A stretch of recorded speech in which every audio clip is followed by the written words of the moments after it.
तबारक तआला सूरह निसा की आयत नंबर 79 में ये इरशाद फरमाता है कि वरसलनाका लिन्नास रसूलन व कफा बिल्लाहि शहीदा,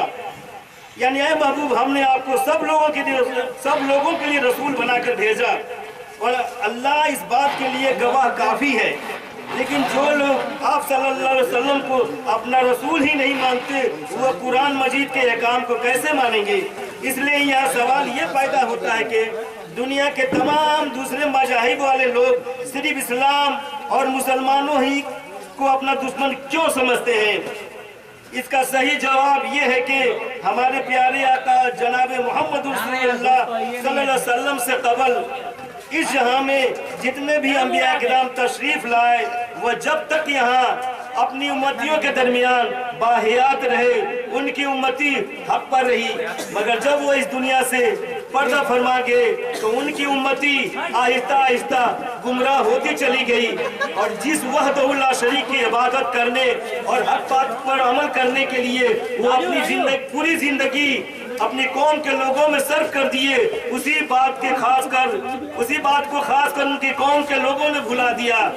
और खालिक कायनात के बनाए हुए मखलूक को उन्होंने अपना रब बना लिया। और बात सिर्फ यहीं तक महदूद नहीं रही बल्कि कुछ कौम के लोगों ने अपनी आसमानी किताबों को पर्दे के पीछे डालकर उन लोगों की किताबों को सामने लाया जो उनकी मर्जी और उनके मतलब के मुताबिक लिखी गई थी, और कुछ लोगों ने तो अपनी आसमानी किताबों में ही अपनी मर्जी और अपनी खुदगर्जी के मुताबिक उसमें मिलावट करना शुरू कर दिया। चुनांचे जब दुनिया में इस्लाम का उरूज हुआ और अल्लाह तबारक तआला ने अपने महबूब बंदे जनाब मोहम्मद रसूलुल्लाह सल्लल्लाहु अलैहि वसल्लम पर तकरीबन 23 सालों में आहिस्ता आहिस्ता बतदरीज कुरान मजीद नाजिल फरमाया और उसके अंदर जहाँ के तमाम मज़ाहिब के लोगों की सच्चाइयाँ बयान करना शुरू किया तो जो बातें पर्दे में थी वह खुलकर सामने आ गई, जिसे खुदगर्ज जमाने वालों ने पसंद न किया और वो इस्लाम की मुखालफत करने लगे। यानी कुरान मजीद की हक बयानी ही तमाम मज़ाहिब के लोगों की इस्लाम और मुसलमानों से दुश्मनी की खास वजह है। चूँकि कुरान मजीद ये साबित करता है कि जो चीज़ मखलूक है वो खालिक नहीं हो सकती, यानी जिस चीज़ में वक्त और हालात के तहत तब्दीली आती है, जो घटती है, बढ़ती है, जो डूबती है, निकलती है, जो जलती है, बुझती है, जो जीती है, मरती है, जो वो खालिक कायनात नहीं हो सकती। मेरे कहने का मतलब ये है कि जिस चीज में खुद अपनी हालत सुधारने या अपनी अंदरूनी कैफियत को यकसा बनाए रखने की ताकत नहीं, वो इतनी बड़ी दुनिया को कैसे संभाल सकती है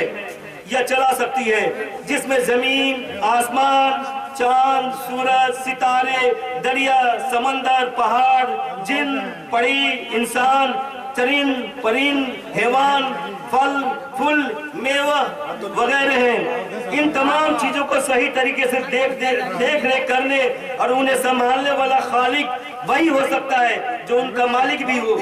जो ताकत और कुव्वत में उन सब पर भारी हो, यानी सुपर पावर हो। क्योंकि सिर्फ एक जमीन को अगर संभालने का मामला सामने आए तो दुनिया में कोई ऐसी ताकत नहीं है जो उसे इतनी बड़ी जमीन को संभाल सके। और आप ये भी जानते हैं कि दुनिया पल पल, लम्हा लम्हा चलती आगे बढ़ती रहती है, इसलिए दुनिया के तमाम जानदार छोटे से बड़े और बड़े से बूढ़े होकर खत्म हो जाते हैं और उन तमाम जानदारों को हमेशा खाने पीने और सोने जागने की जरूरत पड़ती है। चुनांचे कोई पायलट या किसी गाड़ी का ड्राइवर चलती हुई गाड़ी में खाने या पीने या सोने और जागने लगे तो उस जहाज या गाड़ी का हश्र क्या होगा। इस सच्चाई को आप खुद ही समझ सकते हैं। और इतना समझने के बाद भी अगर आप किसी खाने पीने, सोने जागने वाले या मरने जीने वाले जानदार को अपना रब और इस पूरी दुनिया का पालनहार समझते हैं तो ये आपकी समझ है। हमारा रब तो ये कहता है कि अल्लाह ला इलाहा इल्ला हुवल हय्युल क़य्यूम, अल्लाह वो है जिसके सिवा कोई माबूद नहीं और कोई इबादत के लायक नहीं। वो आप जिंदा है, औरों को जिंदा वो कायम रखने वाला है। ला ताखुज़ुहु सिनतुन वला नौम, उसे न ऊँघ आती है और न ही नींद। लहू मा फ़िस समावाति व मा फ़िल अर्ज़, उसी का है जो कुछ आसमानों में है और जो कुछ जमीन में है। इस आयत से यहाँ ये बात बिल्कुल साफ हो गई कि इतनी बड़ी दुनिया को बनाने वाला और उसे चलाने वाला सुपर पावर अल्लाह है। लेकिन इस बात को और ज्यादा वाज़ेह करने के लिए सूरह नूर की आयत नंबर 35 में वो इरशाद फरमाता है कि अल्लाह नूर समावात वल अर्द, यानी अल्लाह नूर है आसमान और जमीन का, इसलिए उसे किसी दूसरे नूर या रोशनी की जरूरत नहीं। यानी अल्लाह वो है जो किसी दूसरे नूर या रोशनी के मोहताज नहीं। फिर आगे वो सूरह इखलास में पूरी तरह इखलास के साथ ये बयान फरमाता है, कुल हुवल्लाहु अहद, ऐ महबूब आप कह दीजिए कि अल्लाह वो है जो अपने कमाल औसाफ पे एक है, वाहिद है, वहदहु ला शरीक है, अल्लाहु समद, अल्लाह बेनियाज है, उसे किसी चीज की हाजत या जरूरत नहीं, लम यलिद, उसकी कोई औलाद नहीं, वलम यूलद, वरना वो किसी से पैदा हुआ, वलम यकुल लहु कुफुवन अहद, और नहीं कोई उसके जोड़ का है, क्योंकि किसी नूर या किसी रोशनी को किसी जोड़ीदार की जरूरत नहीं पड़ती।